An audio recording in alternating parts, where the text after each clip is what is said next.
Craig, we saw Ash Johnson hobble off with what appeared to be a left ankle injury. What's the story there? What have you heard? No, it was just a contact injury. He got stomped on, so it's reasonably sore, but those things tend to settle pretty quickly, so we're not concerned. Nathan Murphy got through the session. Do you expect him to play on Friday night? No, Murph won't play. We've sort of been in a position where there's a risk-reward attached to players and their fitness levels, but this one is just not right to play. So he tried to get through. He's just got a hip pointer that's just not going to see him get up this week. You can lock in Jordan to go in Bobby Hill. Yeah, well, like I said last week, there's a risk-reward attached. There was an element of risk for both those players. Funnily enough, Geordie would have played if it was a Saturday game. We played Friday night, so he didn't play, but yeah, he's trained well all week, and Bobby's the same. So we're excited to have those two guys back. Is there a greater sense of urgency from you, do you think, Craig? I think everybody this time of year, there's a natural course of times running out. Essendon's got, one more game, and their season's finished. For us, we've got a bit longer, but there's definitely an urgency required because time is running out. Do you build this up as a finals dress rehearsal? Is it important to have a really strong and comprehensive sort of performance? Well, finals can only be played in finals time, but habits created throughout the season help you in finals. So we've done nothing different than what we normally do. We're trying to create all these habits. We've got some work to do. We've seen that last few weeks around, particularly a defensive part of their game, and we're getting to work on that. But again, habits are formed now, so they stack up when you need them. You spoke about the hunger in the press conference after the game. Yeah. Mason Cox and some of the players who really want these guys to start being a bit more hungry. Have you had to speak to them about that at all? Yeah, well, it's an interesting concept, isn't it? Like, how do you make people hungrier? Maybe don't feed them.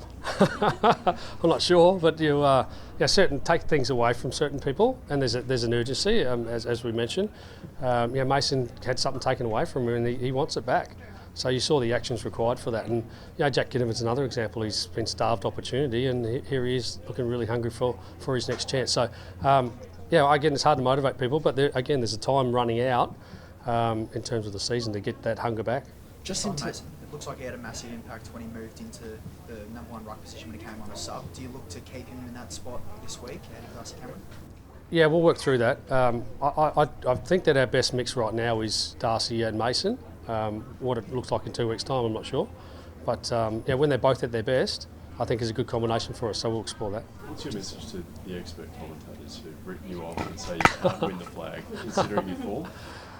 To be honest, I don't listen to any of this. I think we're well and truly entrenched in knowing what we need to work on. I think you have to only watch our game in recent time to know we need to defend better. Expert commentators are paid to do expert things, so we'll let them do that, and we'll just work on what we need to work on. Just in terms of defence, obviously against Brisbane, it was looking a little bit flimsy. Do you feel like there's a bit of work still there to do in terms of how you sort of move forward from there? Yeah, look, again, sort of back to the comments about write us off, whatever. This is a journey.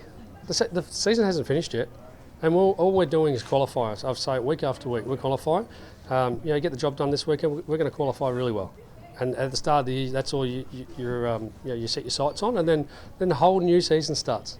Whole new season with a lot more to play for, particularly or potentially, and then you just got to get to work. And for as long as I've been around, you got to qualify, and then you got to win the first final, and then the second, and then the third, and you're the premiers. That's you can't change that path. So we're just qualifying now. We'll worry about the future when we get there.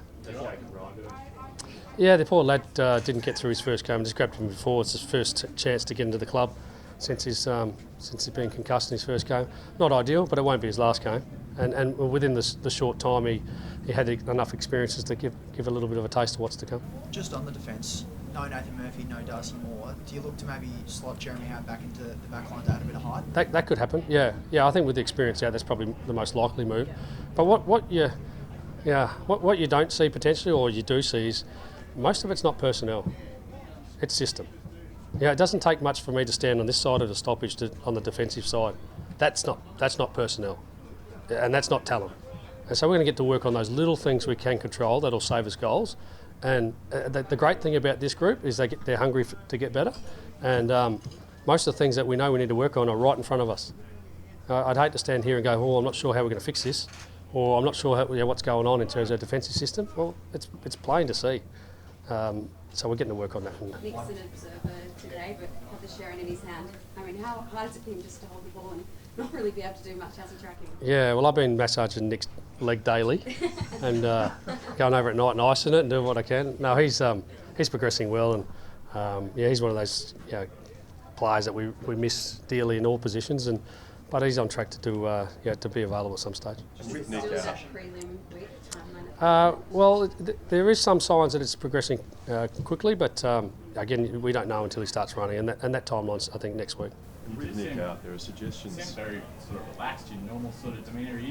Are you worried at all about having lost 3 of your last 4 games? No, we've lost one of our last 2. Yeah, and we played the second best team in the competition according to ladder position. We kicked 15 goals. We just didn't defend well enough. Yeah, some of the numbers are like you've gone from the best defence to the worst defence in the comp in the space of a month. Yeah, no, we're well aware of what we need to fix. That's why I come out after the game. Hey, we need to defend better. But those things are fixable.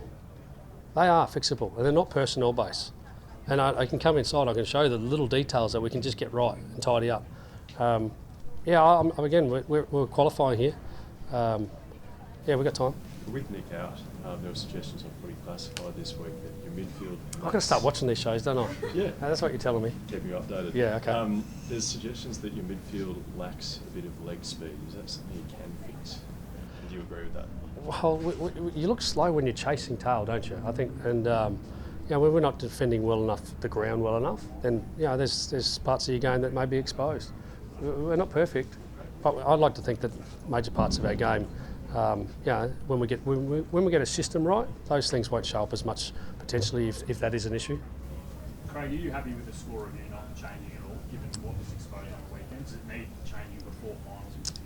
Well, I did have the chance to speak to Dan Richardson yesterday, and he was telling me that parts of the system are as good as they can be, and we back that in.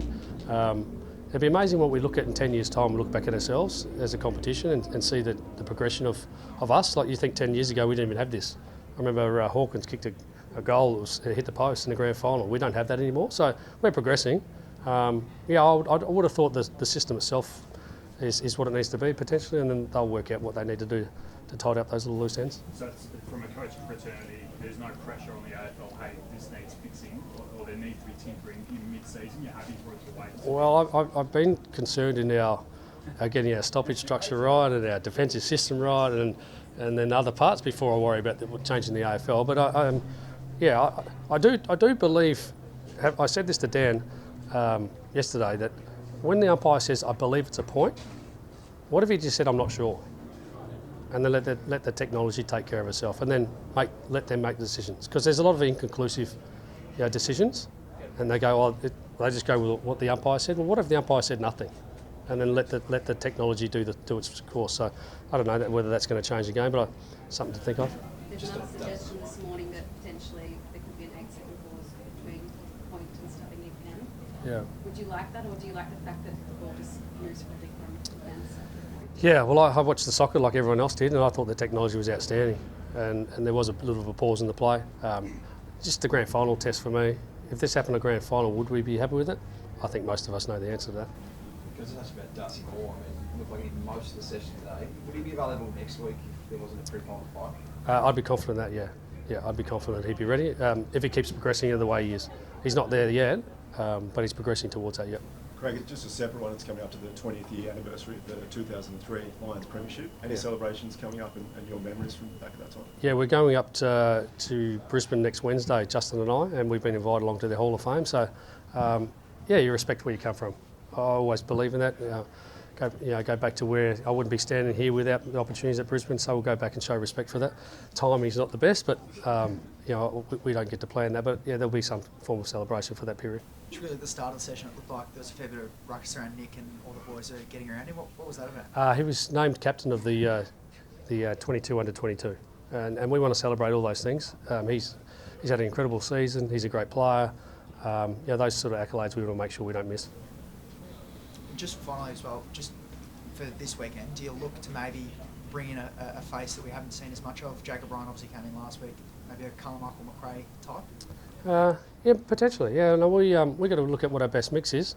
With Murph out and Darcy out, that's a different look for our back line. So we have to work out what that looks like and shuffle a few magnets around. Give us a couple of hours. Another debutant. Ed Allen. He's been playing well. There's no doubt in that, and his name will be certainly his magnet will be close to the board. Whether it fits, we'll just wait and see. Yeah. Thanks, guys.